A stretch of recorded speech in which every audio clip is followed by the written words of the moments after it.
Welcome to Sports Scope. I'm your host, Robert Butler, on Sports Scope, the most influential sports show in the country. You got to say it, manifest it, claim it before it comes to reality, everybody. Going to talk about this Stephen A. Smith, Ohtani comments. I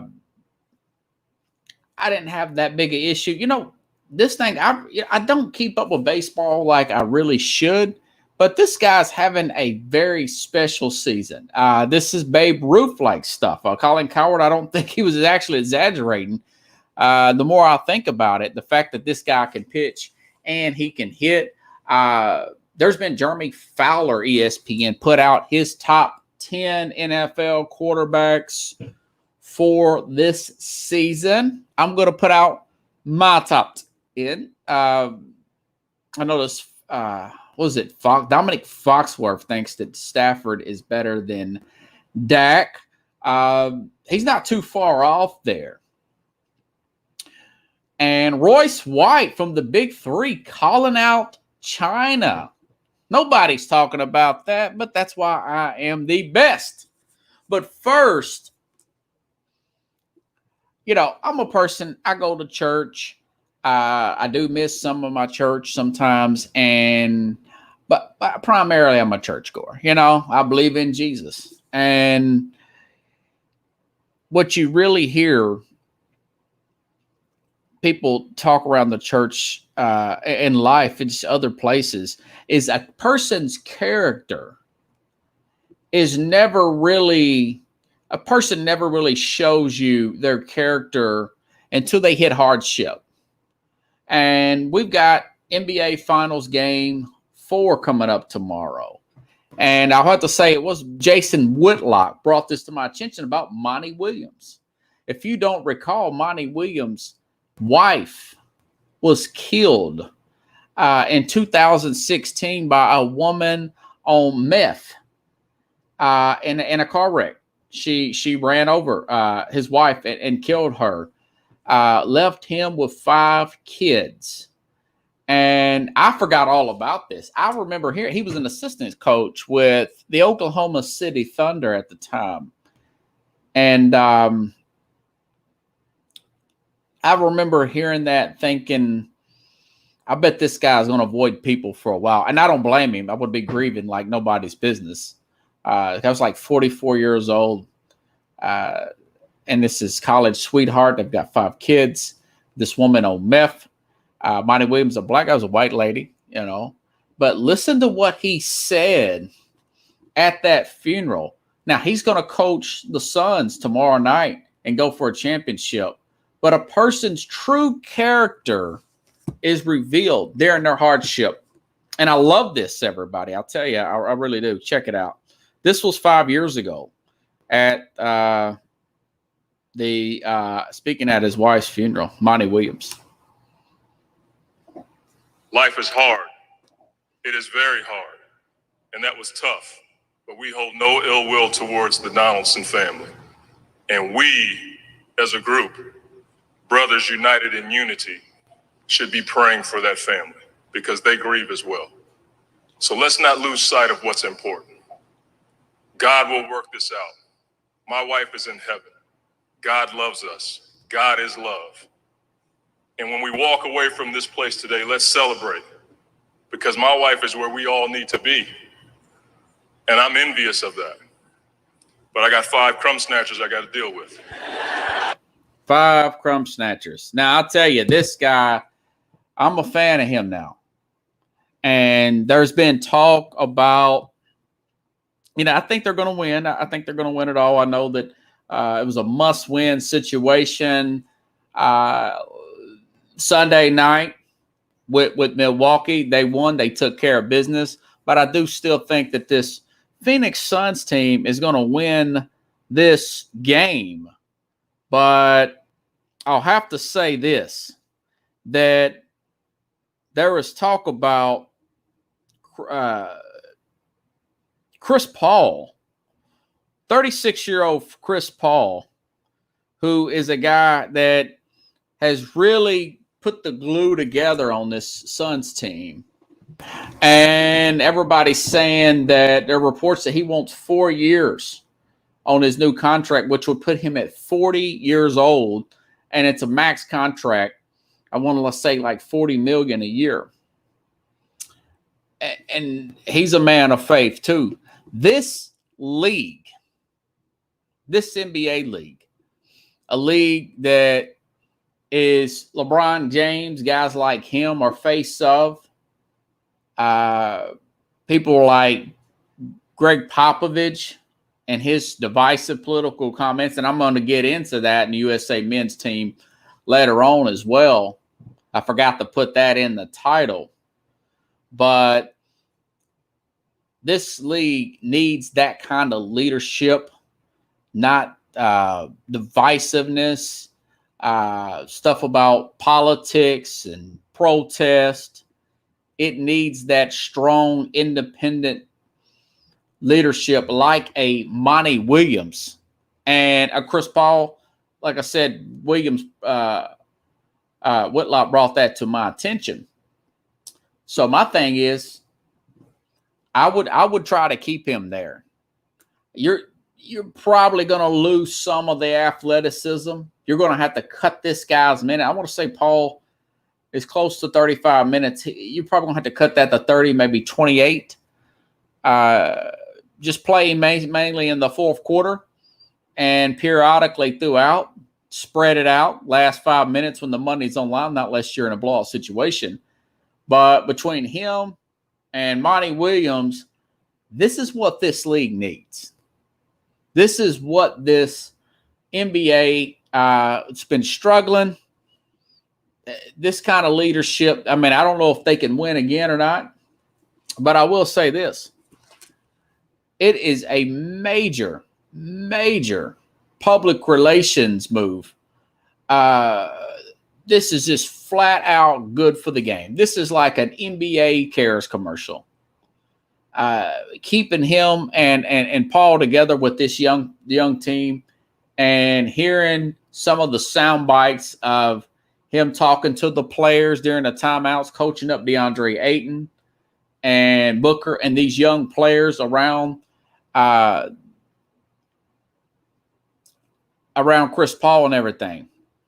So I'll tell you what,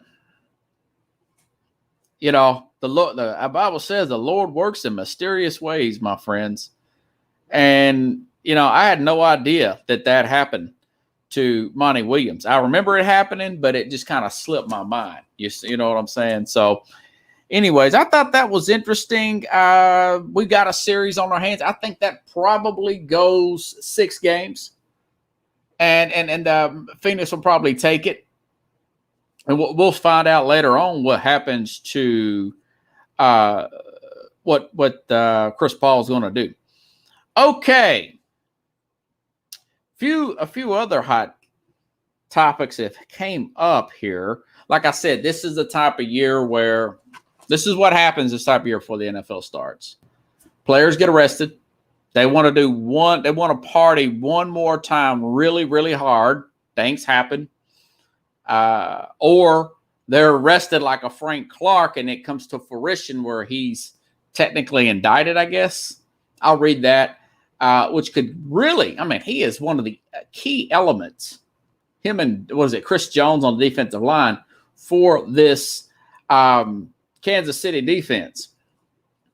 But also, like I said the other day, this is a time of year where you have a lot of lists come out.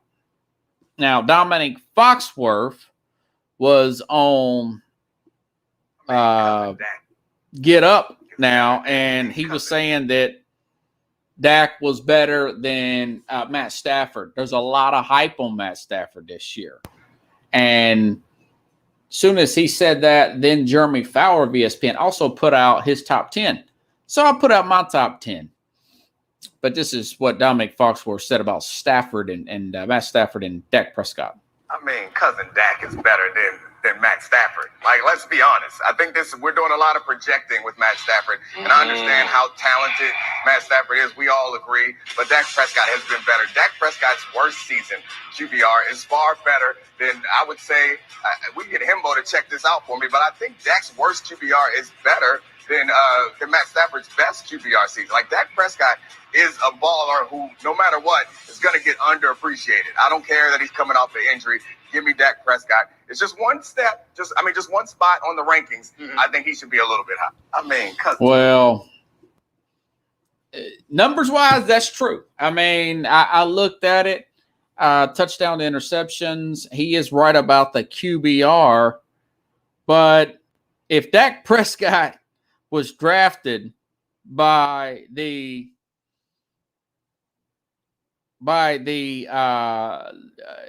Detroit Lions and vice versa, I don't know if Dak Prescott would be just Dak Prescott. I'll tell you. Now, arm strength, there's no argument. Stafford, much stronger arm.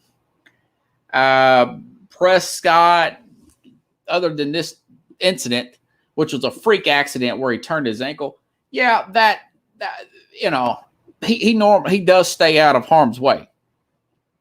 Offensive lines have been good, and they've been atrocious in Detroit. They've remained either top flight in Dallas to mediocre in Dallas. Now, there was a lot of injuries last year. Last year was more of an outlier.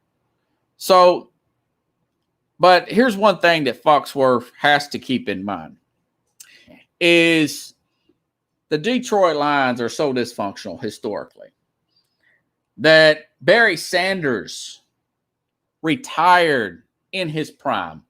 He was like 30, guys, 31. Calvin Johnson, 30, 31 years old. Could not, arguably one of the better Hall of Fame level wide receiver of all time, Calvin Johnson. So Detroit, and I've seen some games where, and I was telling this to my dad the other day, Stafford looked like he quit, But, I've seen that with Carson Palmer. He said, I'm going to retire if you guys don't trade me. I'm not coming back to Cincinnati.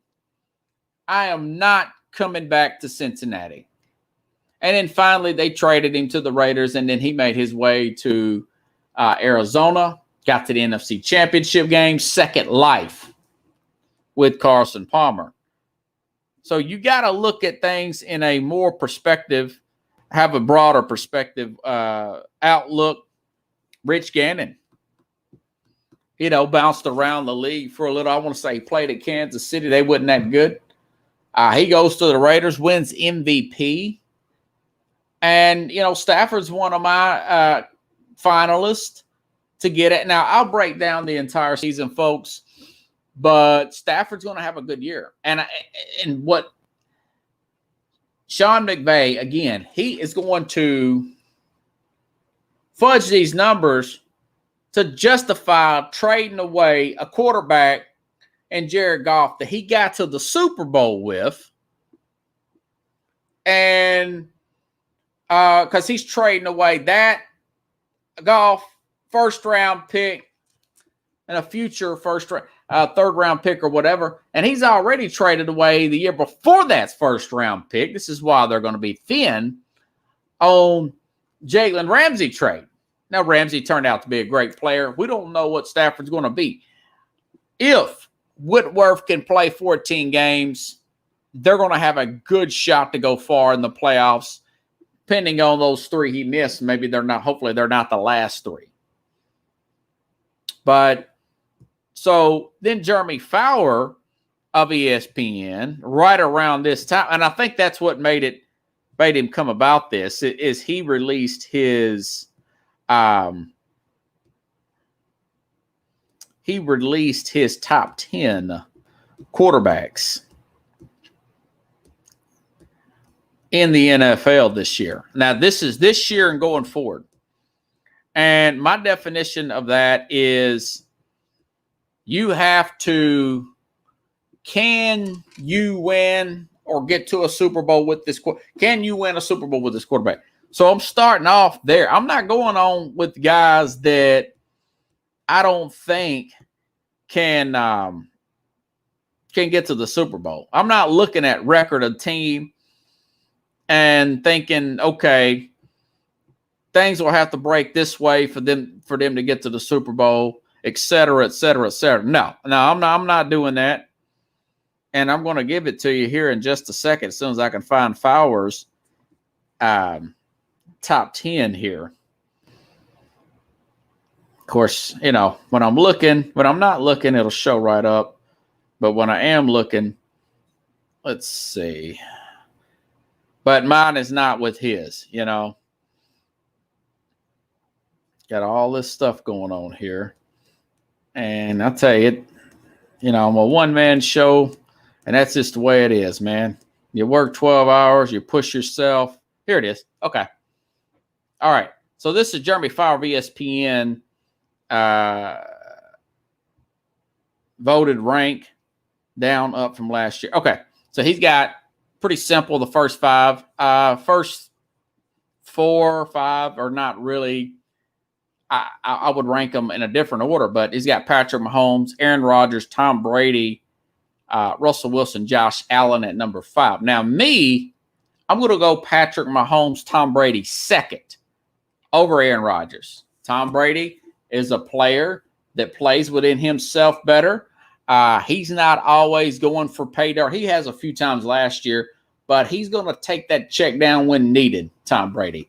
I'm going to put him second, even at 44 years old. I'm going to put him in second because I feel like I could still win a Super Bowl with him. The moment's not too big. He's going to take what the defense gives him. He's going to outstudy the opposition, and he has a team this year that he can lead again to another Super Bowl champion. So I've got Mahomes first. I got Brady second. He has Rodgers second. I think Brady's still a step ahead of Rodgers. Brady outplayed Rodgers. And he's got Russell Wilson number 4, Josh Allen number 5. Now, Wilson,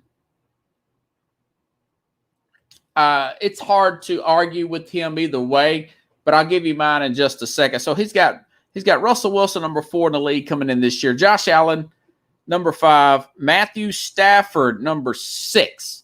Now, remember, Stafford is coming in, much faster team on offense, better running game, better protection, much better coaching.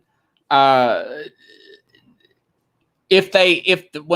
long as that front line stays healthy, I think that is a pretty good spot for him. But again, I'm going to go over mine in just a second. He's got Dak Prescott at 7, Lamar Jackson at 8. I'll tell you why I disagree with that. Justin Herbert at 9 and Kyler Murray at 10. All right. Now, here is my top 10 NFL quarterbacks coming into this season. All right. Obviously, Pat Mahomes, that's a no-brainer, okay? He's got a rebuild offensive line. Orlando Brown, great play there with the management to get him out of Baltimore for a first-round pick. Guy only allowed, I want to say, 1 sack.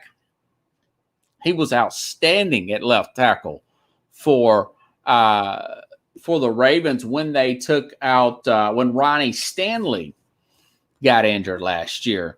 Joe Tooney picked him up at guard, I want to say, from the New England Patriots. So they've added in a few other pieces, and they have a player coming back from last year that opted out, another guard. So they've replaced Schwartz and they've replaced Eric Fisher with quality younger players. Okay. And of course, they still got Tyreek Hill, Travis Kelce, a good running game there. Mecole Hardman, I expect a bigger role since they lost Sammy Watkins out of Mecole Hardman at wide receiver. So I think that he's going to have a good season, number 1 player coming in at quarterback this year. Tom Brady, all 21 starters coming back, okay? All of the starters, running back included, Mike Evans, Chris Godwin, Antonio Brown, Cameron Brate, at tight end. And I don't even know where the other Howard went to. And they've got the 31st easiest schedule in the league. So, yes, Tom Brady, number 2. Number 3, now I have Aaron Rodgers there, coming off MVP. But he did lose his all-pro center to the LA Chargers and may sit out training camp. So, that's why I've got Brady above him. Might not even play this year. And, of course, number 4, I've got Josh Allen. I would have Russell Wilson here at 4, but Allen is a little bit bigger and a little bit faster, and he has got a stronger arm. He has won playoff games. He didn't have a running game last year towards the end. They've lost an offensive lineman, Joe Faricio. I'm sure I jacked that name up, but he will be back. He's their best run blocker. So I got Allen at 4. Wilson, just slightly behind him. Wilson has been in my MVP watch for the last 2 years. But, for whatever reason, Rodgers had an amazing year. A lot of that was fudge stats that he did. Touchdown interceptions was out of this world. But I felt like the last 2 years, Russell Wilson has carried that team. They've also lacked a running game, and they have a vanilla offense. So I've got Wilson at 5. Deshaun Watson. Deshaun Watson at 6. Okay, Fowler didn't even mention Watson. Deshaun Watson's got the highest QBR in all the NFL. Whether he plays this year or not, supposedly if he does, if he's traded, if he decides to come back, they haven't did the commissioner exempt list thing on Deshaun Watson.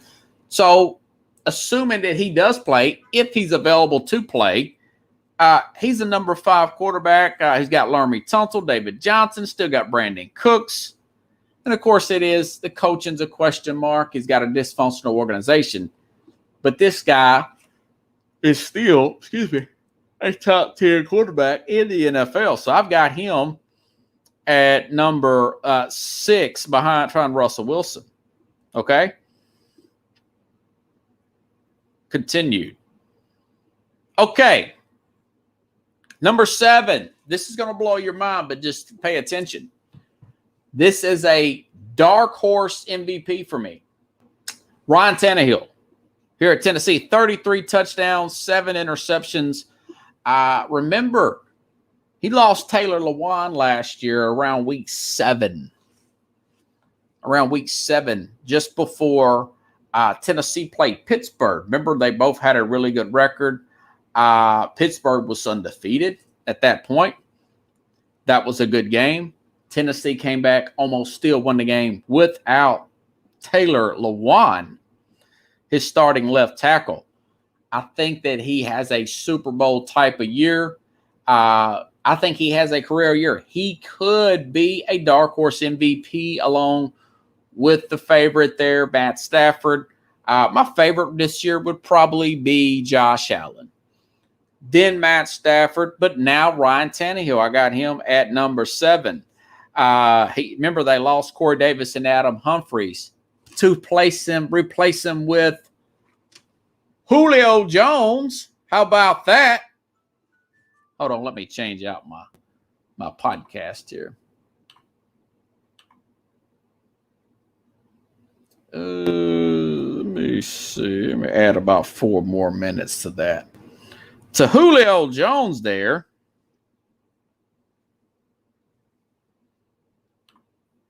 Replacing Corey Davis, and then Adam Humphries being played for Josh Reynolds, who showed great promise and flash with the Rams, who are deep at receiver.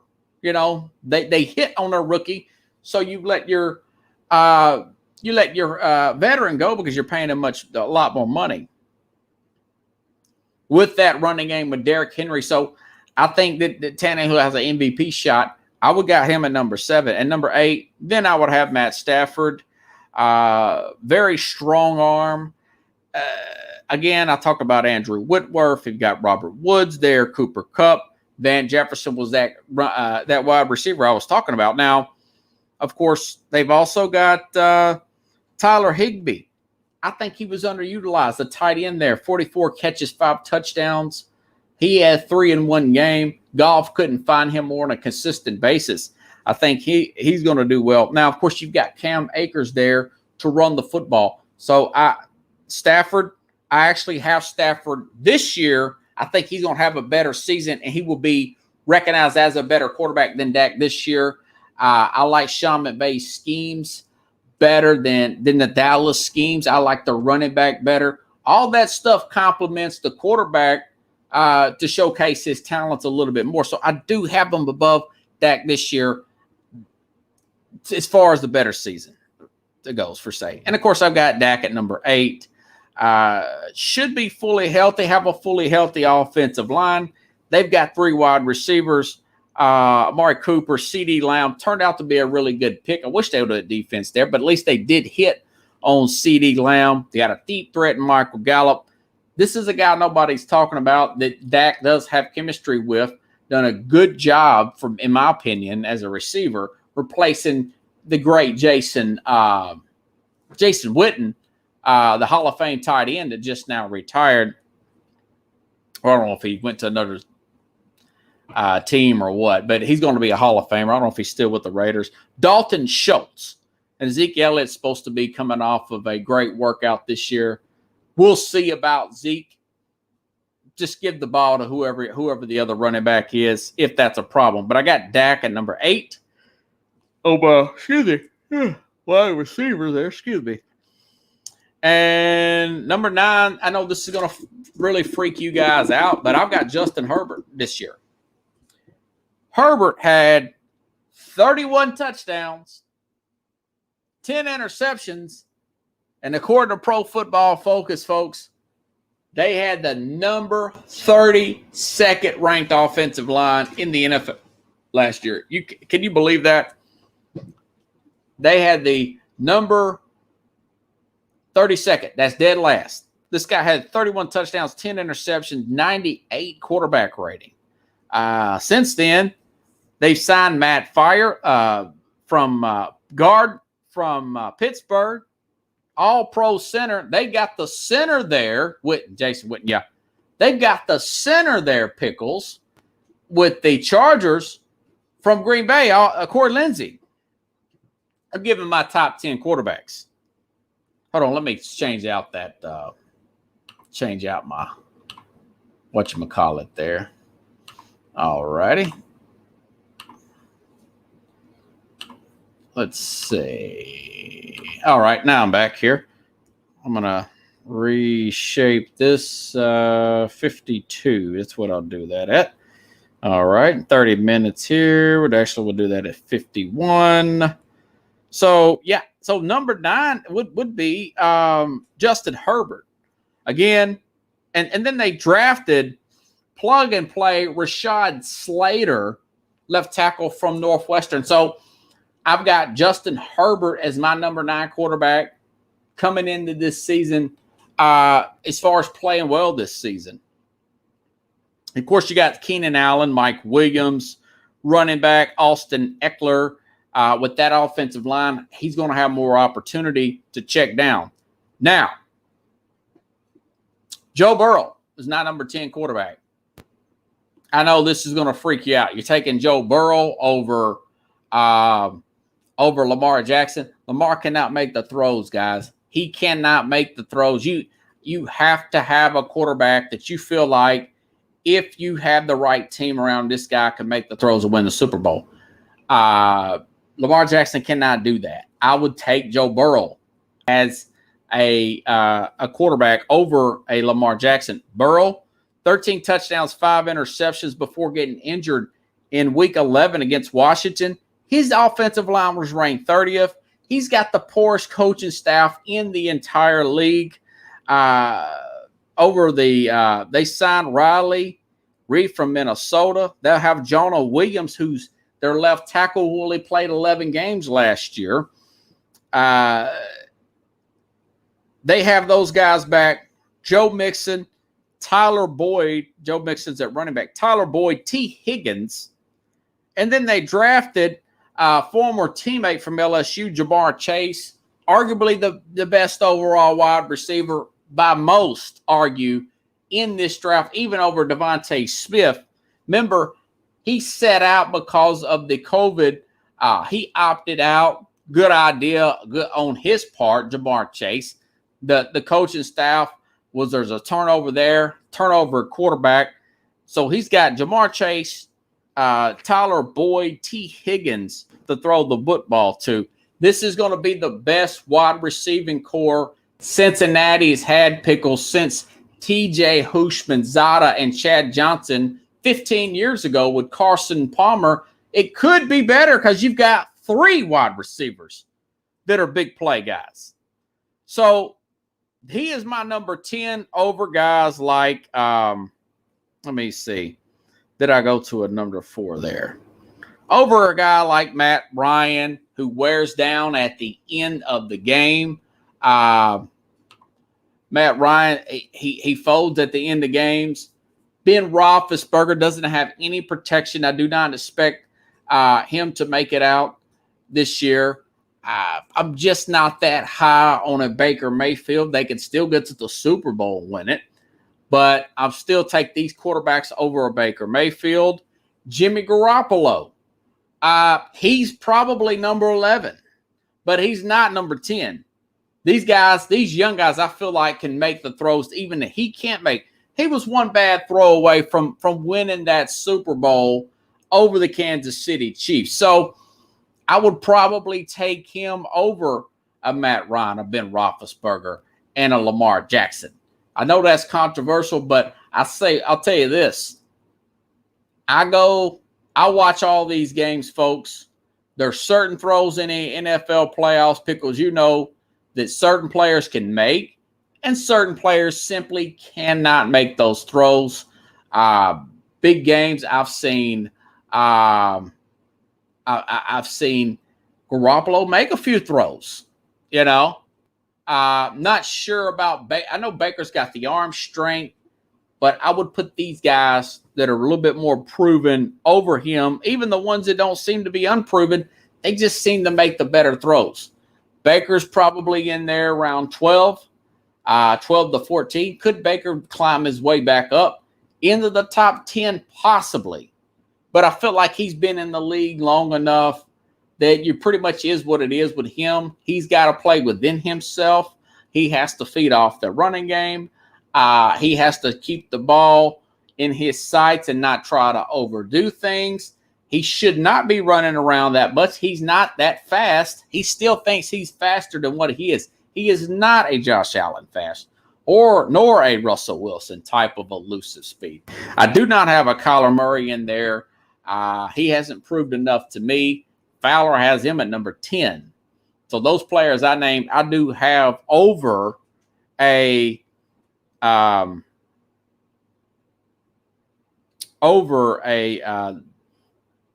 Kyler Murray, everybody. Okay? All right. Okay. Looking around at the next topic to talk about. Now, I'm reading a lot of these people are picking a lot of the magazines I'm reading, Pickles, sports talk show hosts around the country. They're still picking Kansas City to get back to the Super Bowl. And I don't know. I'll tell you what. I just do not think that it's going to be plausible. You just got to look at where they are. And, you know, this thing with Frank Clark, this was 4 days ago. Mike Florio, Pro Football Talk, says, formerly charged with felony possession of assault weapon, Frank Clark faces up to 3 years. He says prosecutors have officially charged the defensive end, Frank Clark, with felony possession of assault weapon. Now faces up to 3 years in prison. TMZ authorities made the formal charge on Friday. Police arrested Clark June 20th. I talked about it on my show, had an Uzi inside an open duffel bag during a routine traffic stop in Los Angeles. Clark claims the gun belonged to a member of security team. Another hearing in the case happens next week. Clark undoubtedly faces discipline under the league's personal conduct policy if he pleads guilty to any charges, or if he's convicted with a felony charge official filed against him. The more immediate questions becomes whether the commissioner will place him on paid leave. If Clark lands on paid leave, if the case isn't resolved before the end of 2021, the Chiefs will pay him $18.5 million not to play football. That's one of their best defensive players, you know. And between him and Jones in the middle, that is their defense. You know, and they've showed gaps in their defense. They're really well coached there on the defensive side. But Frank Clark was a big part of what they did. They made a trade for him. They paid him a big salary. And now, I just mentioned, Buffalo's gotten better. They've gotten two players back that they desperately needed on offensive line and defensive line. Tennessee's offense is the best it's probably going to be maybe in the last 20 years next year, this season, Pickles. Not to mention Cleveland is a loaded football team. I've got to look at game by game, but I'm leaning towards picking Cleveland to make it to the Super Bowl, may win it. Loaded defense, depth everywhere, even at quarterback. Who else am I missing? We don't know how good the Colts are going to be. They've got an upgraded quarterback. They have one of the better offensive lines in football. Two running backs there.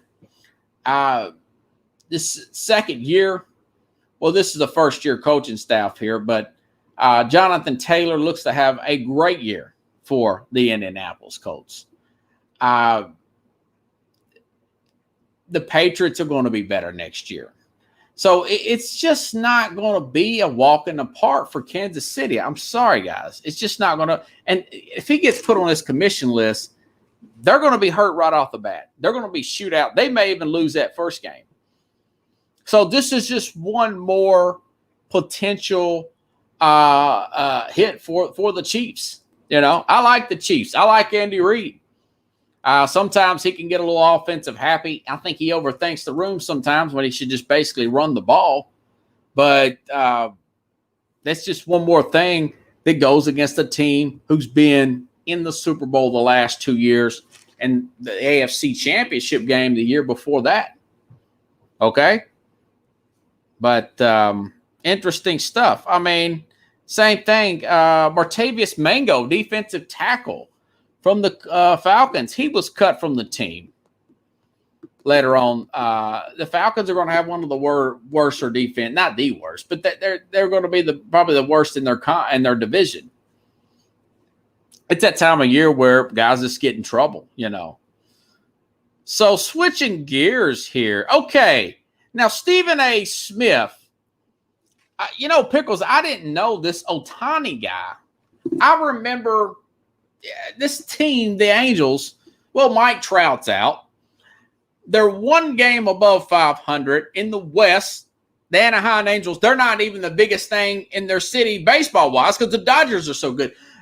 But this guy, he leads the league in home runs. He's 4-1 as a pitcher. He's got an under 4 ERA.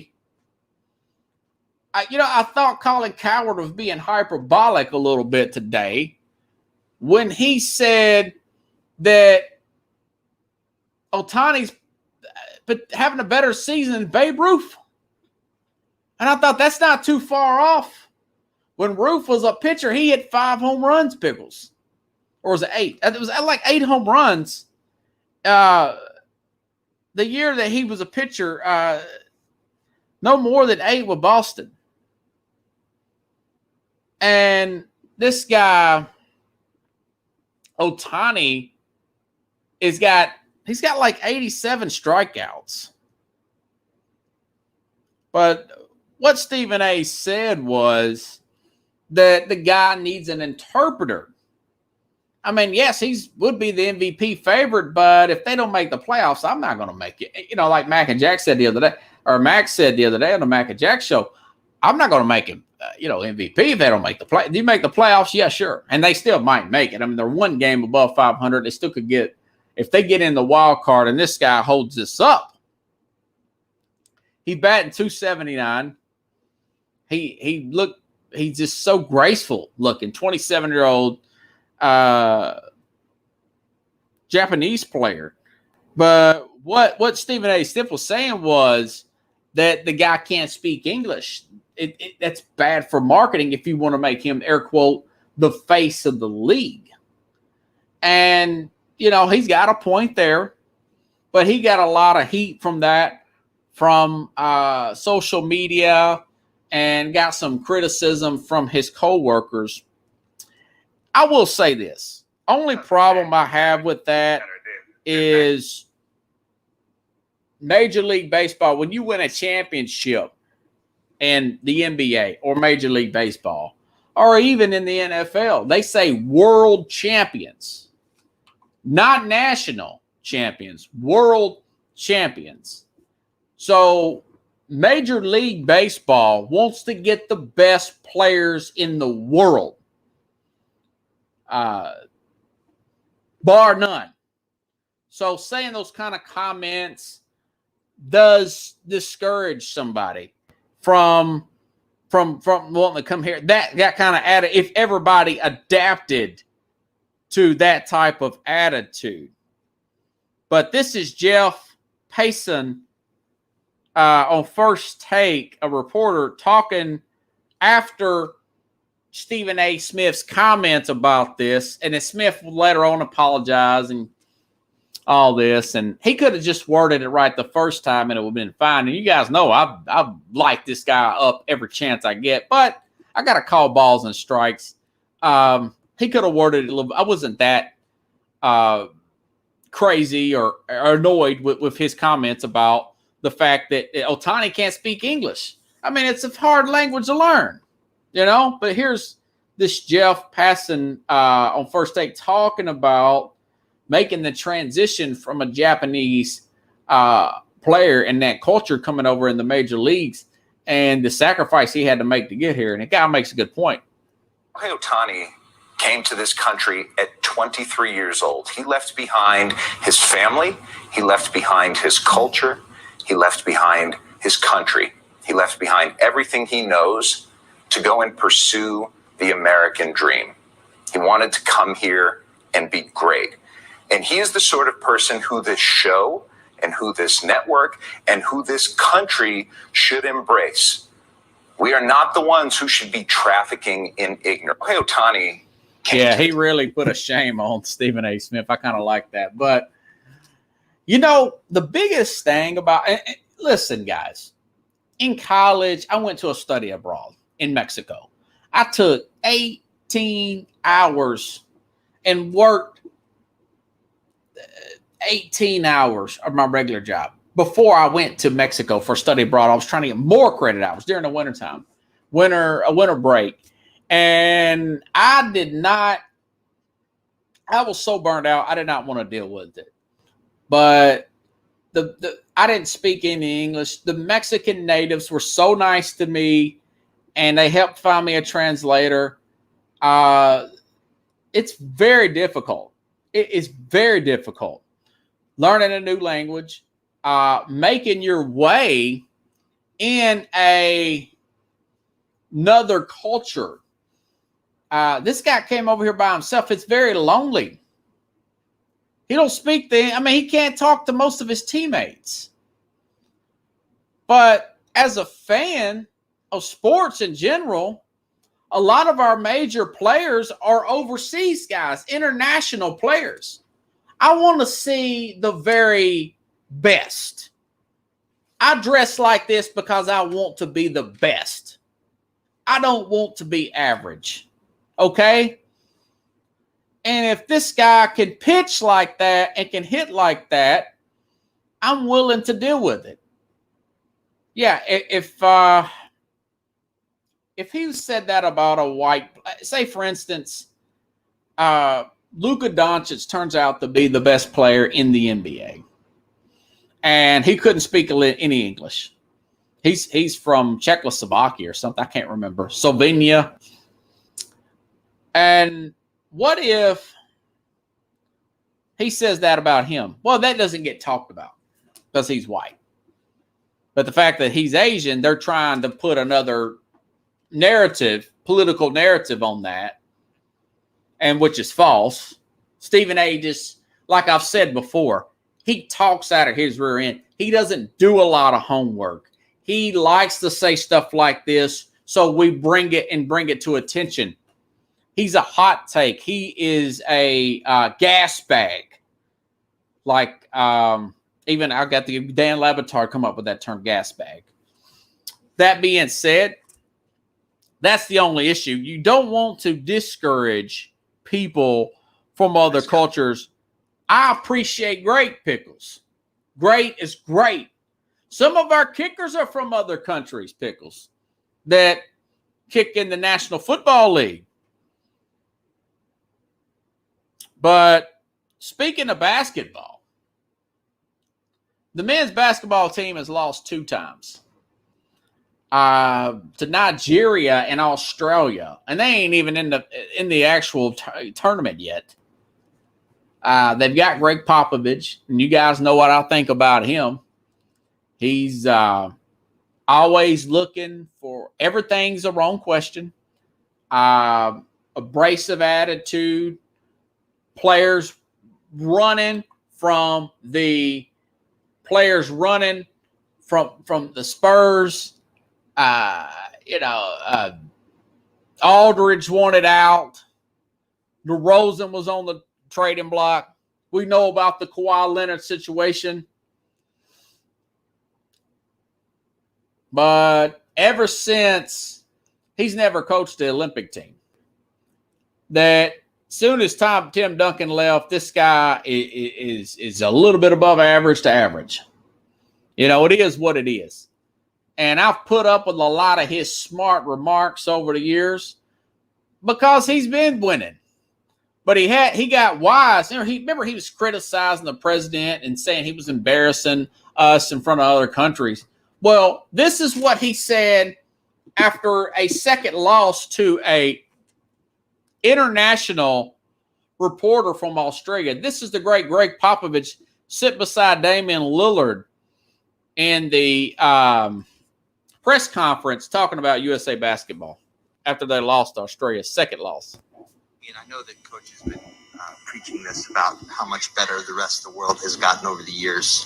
But in this being your first Team USA experience in the Olympics and that sort of thing, what's it like for you to having watched your colleagues go through some of these tournaments and blow these teams out, and now you are kind of experiencing a much different, much closer, tougher experience? Let me also answer that question. You know, you asked the same sort of question, the same family of question last time, where you assume things that are not true. When you just mentioned, blowing these teams out, that's never happened. So I don't know where you get that. Okay, he just lied. He says, I don't know where you're saying this, blah, blah, blah, assuming this is not true. Okay, Nigeria, all right. 2016, Americans rolled on Nigeria 110-66. This is 4 years ago. He won't, and he tries to embarrass this guy. It goes on. Popovich tries to embarrass this guy. First of all, he needs to retire. He's done. Put a fork in him, Pickles. He's done. Greg Popovich. Yeah, he's full of BS. So he needs to go. And quite frankly, I would like to fire him now. If I'm the decision maker on the Olympic Committee, the problem is these young players. I mean, you have Damian Lillard and Kevin Durant on the team. They shouldn't lose anybody. but they don't want to approach this guy because of that attitude, and he don't want to get too divisive with these players because he knows that they're more sensitive and they're not his guys. So there's this miscommunication. So what we have here, what was that Kool-Aid Luke Pickles? A failure to communicate. That's me outside looking in. You know, if you could talk Coach K into doing it one more time, that would be great. If not, go after Toronto's Nick Nurse would be fine. He's won a championship. Nate McMillan has done a fantastic job with the Atlanta Hawks. This is an emergency situation. I know. Maybe even a Ty Lue. He did a great job with the LA Clippers. He's coached LeBron James. He's won with LeBron. He coached the undermanned Clipper team, almost got them to the finals. But I'm done with Popovich. I'm done with his smart remarks. I've been done with it for a long time, you know. But if it's not too late, Pickles, do away with Greg bleeping Popovich. All right, let me check and see where I'm at time-wise, guys. Stop recording there. Okay, all right. So speaking of basketball, hot takes. I've mentioned this about Popovich. There's another league out there. It just started. Kudos again to Ice Cube, the Big Three. They have a contract. It's a 3-on-3 basketball tournament. Former NBA players or players trying to get in the NBA. Some players that play overseas, not quite good enough, but they're playing their butts off. A lot of former players are coaches here. Jefferson used to play for Pickles. He used to play for Utah Jazz's in the Big Three League. Joe Johnson's in the Big Three League. Players like that. Very good. And there was a game on Saturday, and I'm the only one to catch this. This kind of slipped under the radar, Pickles. But this guy, he does something that I would not think that a LeBron James or anybody in the NBA would do. And this is Royce White, played in the NBA back in 2012 for a few years. And kind of bounced around the league. Now he's playing overseas. Now he's in the Big Three. A guy was born in 91. What does that make him? 29 years old. And let's see if I can find his soundbite. But he really shocked me when he said what he said. I was really taken back by that. He was basically calling out China on CBS, Pickles, for their treatment of humanitarian issues. And I'm trying to see if I can find this thing here. I've got a screenshot of it, but I can't find the actual soundbite. But we'll find it because I want to play it. I think it was pretty interesting. Let's see. Screenshots, download, camera. Here we go. This is after the Big Three game. Talking to John Sally, former Detroit Pistons player, Pickles, working for CBS, calling this game. He plays for, oh God, what is this? Power is the name of the team there. They won the game Saturday. I think it was the first game of the season. This is Royce White. Listen to this, Pickles. Free the Uyghurs, 2 million ethnic minorities in East Turkestan, China, in concentration camps. So we got to talk about. You don't know you're going to talk about the real things. Okay. Okay, the Uyghurs in East Turkestan, China. It's spelled Uyghurs. Now, that is, these are people that's been put against their will Muslims in China, this region in China. And it's just now coming out over the past few years. I want to say about 5 years ago, but these camps are getting built up and built up. I will say this.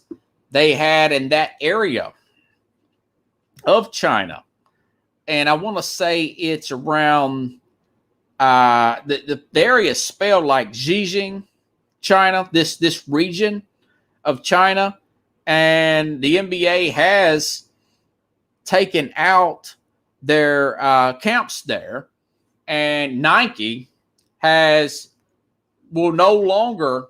These people were doing forced labor for free, not cheap labor, not cheap, forced labor for free.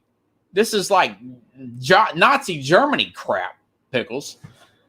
And Nike finally, it got so bad that they finally said, "No, we can't do anything with now. We can't do anything from." I think it's called Xing, Xijing, Xing, China, this area.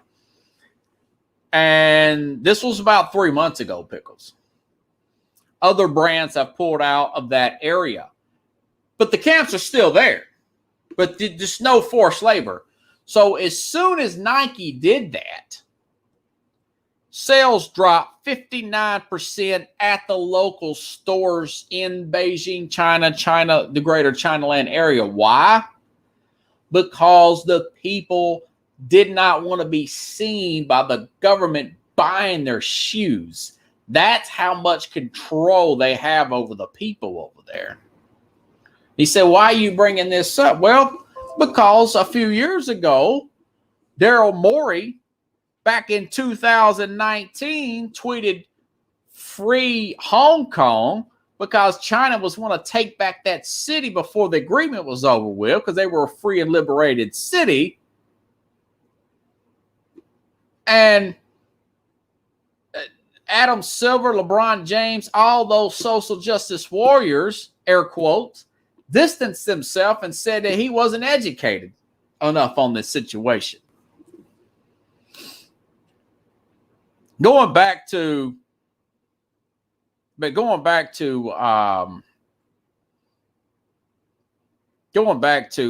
just the China situation in general. All these companies, including the NBA, Nike and NBA, two run hand to hand, by the way.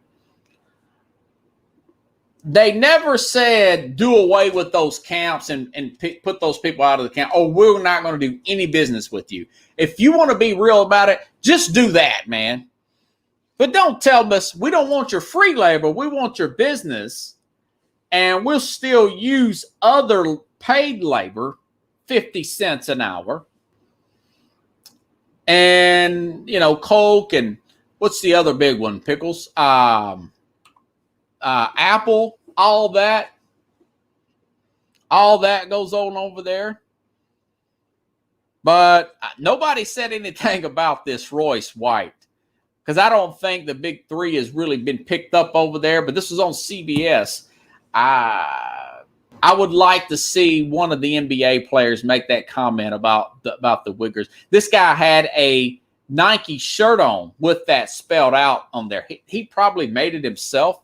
Nike has condoned this. They've condoned the labor camps, but not tearing down, holding these people Muslim faith against their own will, and call it reconcentration camps, saying that they're extremists and all this. It's crazy over there. But I got a feeling it's all going to blow over, and China's just going to be out in the cold, maybe in the next few years. But that's why another reason why I don't wear Nike or support Nike in any way, shape, form, or fashion. They took on Colin Kaepernick when he wore another communist country, a Fidel Castro Pickles T-shirt when he was playing for the 49ers in Miami. And we all know what's going on in Cuba right now. They're having an uprising with the government over food and stuff. So this genius says he likes Cuba because you got free health care. Ain't nothing else free. Ain't nothing else going on over there. But Nike adopted that. They adopted that, and we know what he did with the cops as pigs, paintball brushes, Kaepernick, and all that bunch. But these guys, my point is, they want to criticize this country and throw this country under the bus. But the real oppression and tyranny, and some players are starting, this semi-pro player saying something, and I think Royce White's he's from the Minnesota area. He may be of Muslim faith. I don't know. I wouldn't, hold it against him either way. But at least he had the nerve to say something out against this. But my point is, it's the hypocrisy of these players. Like Clay Travis said about your LeBrons of the world. And that he'll shut up and dribble for them. And they're doing some crazy oppression over here. But I just think that was interesting, though. Royce White, like I said, nobody else really caught on to that, but I did. If you guys like the show, share the show. Again, Monty Williams, after I heard that about his wife, Pickles, Monty Williams' wife, the coach for the Phoenix Suns 5 years ago, was killed by a woman on meth in a car wreck in Oklahoma City. And he was very much forgiving of this woman and family. Pickles saying they destroyed the American worker. He said he forgave him for it. And that was such a sad moment 5 years ago. Left him with 5 kids. And now he's got a chance to win a championship. So I really, that's a sentimental, those type of stories, instead of going to bat for China, throwing your own under the bus for China, Daryl Moore. Now Daryl Moore's still working. He's with Philadelphia now.